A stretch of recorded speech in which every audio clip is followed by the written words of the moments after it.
শোনেন শোনেন দেশবাসী, শোনেন দিয়া মন, আজব কিছু কথায় আমি করিব বর্ণন। তেলের হইলটা কি, তেলের হইলটা কি, যায় না এখন তারে যে পাওয়া।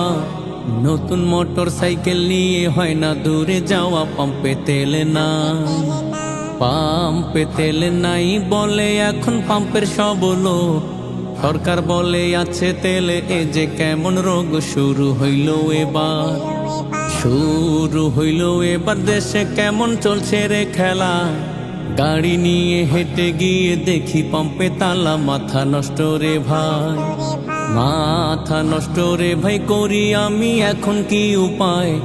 বাংলাদেশের সিন্ডিকেটের অভাব তো আর নাই, বড়ই ভয়ানক, বড়ই ভয়ানক। সবাই এখন নিজের লাভের তরে, পাম্পে তেলে থাকলেও বলে নাই যে তেলে ঘরে। পাম্প বন্ধ এখন, পাম্প বন্ধ এখন, মাঝে মাঝে দেখি যে খোলে। যায় না পাওয়া তেল রে ভাই, সব সময় গেলে। গাড়ি ঘরে থাকুক, গাড়ি ঘরে থাকুক, কোনোভাবে হয় না এটা ভাই। গাড়ি ছাড়া চলাচল এ যুগে আর নাই, প্রায় সবার গাড়ি, প্রায় সবার গাড়ি হাতে হাতে আছে যে এখন। পাম্পে তেল না থাকলে করবে কি তখন, এই গাড়ি নিয়ে, এই গাড়ি নিয়ে আমি তারিখ করি কি এখন। শ্বশুর বাড়ি হয় না যাওয়া ছুটিতেও এখন, এই গাড়ি নিয়ে, এই গাড়ি নিয়ে পাম্পে এখন চলছে অনেক ভিড়। আধা ঘন্টা পরে বলে ফিরে যাও নিড়ে, পাম্পে তেল নাই, পাম্পে তেল নাই। তেলের আছে এখন বড় দাম, 150 থেকে হয়েছে ভাই 400 টাকা দাম। খোলা তেলের এখন, খোলা তেলের এখন বিক্রি বেশি চলছে রে ভাই।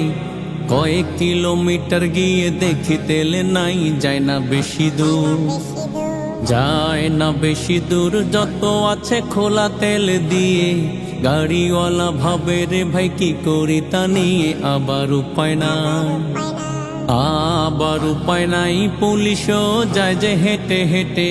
গাড়ি নিয়ে ঠেলে ঠেলে দেখো রাস্তাঘাটে, বড় হতাশা আজ, বড় হতাশা আজ। বাংলাদেশের প্রতিটা লোক সোনার দেশে ধরলো রে ভাই, এটা কেমন রোগ, এর সমাধান কি, এর সমাধান কি। মন্ত্রী সাহেব এখন কি বলেন, একটি মাস গাড়ি ছাড়া হেঁটে হেঁটে চলেন। থাকবে শরীর ভালো, থাকবে শরীর ভালো, থাকবে ভালো আরো তোমার মন। সুস্থ শরীরের জন্য হাঁটা প্রয়োজন, বলেন মন্ত্রী সাহেব, বলেন মন্ত্রী সাহেব। সমাধান কি এখন যে তার, এভাবে চলবে কত আর কত দিন আর। উপায় খুঁজে বলুন, উপায় খুঁজে বলুন। ধরুন প্রত্যেক সিন্ডিকেটেদের ব্যবসাতে লাল বাতি জ্বালিয়ে দেন তাদের। ওদের শাস্তি এটা, ওদের শাস্তি এটা। আজকে আমি এখন চলে যাই, আবার নতুন কিছু নিয়ে হাজির হব ভাই, যদি বেঁচে থাকি।